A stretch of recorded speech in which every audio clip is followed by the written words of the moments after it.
Dr. Gottlieb, congratulations on your nomination. It's my considered and biased opinion that we have plenty of lawyers in government, so I'm always happy to see a fellow doctor be appointed to something. I think it's important just to sort of reiterate maybe and tell us, your approach in general and motives. Would you ever let drug company profits, or medical device company profits, would you ever let that obscure your duty to safety and efficacy? Absolutely not, Senator. And I think that's important because that goes to character. And this is, to me, it's sort of your honor is on the line when you say that. And we can argue back and forth, but only you can tell that. And I think that is your stated opinion, and I accept that. Now, while your primary duty is safety and efficacy, there are sort of market forces that ultimately determine prices of drugs, availability of drugs, whether they're monopolies or not. And I think the FDA gets in the middle of that. And my hope is that, we can get to a point where generics are obviously knowing that safety and efficacy is our primary duty, but that we can maybe get them approved quicker so we can have more competition, that we can not have markets where we only have one generic, that we are doing things to allow more competition, understanding that competition will bring prices down. So I guess what I'd like to hear from you is just in general your approach to how we balance that, patented drugs versus generics, or the things you think we can do better in the generic market. The one you and I have talked about is the EpiPen, where the generic, I think, applied for approval like in 2009, still doesn't have approval.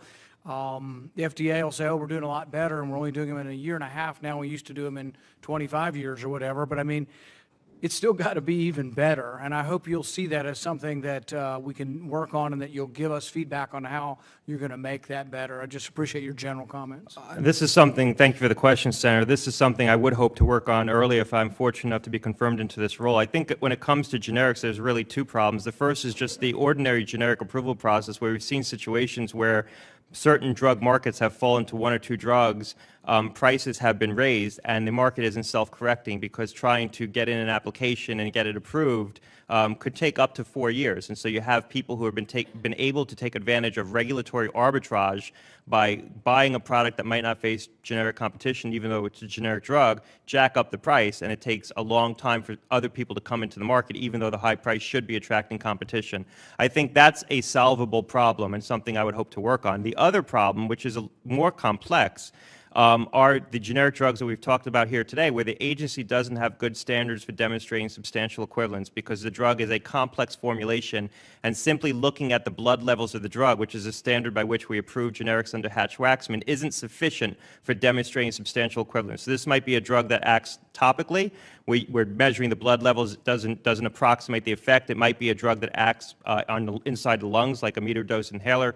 It might be a drug that acts inside the gut, a pill you swallow that acts inside the gut. So in all these cases, you can't simply look at blood levels as a proxy for how the drug is going to have its therapeutic effect. I think in those cases, we need to develop better scientific principles for doing that. I think there's opportunity to do that within the framework of Hatch-Waxman. I would want to challenge the agency to do that. But this might be an area where we need to come back to Congress and have a broader discussion around what that should look like. But this is a situation where you have drugs that Congress intended for them to be subject to vigorous competition, but we didn't envision it when we passed Hatch-Waxman, because the drugs themselves have gotten more complex. We will make America great again.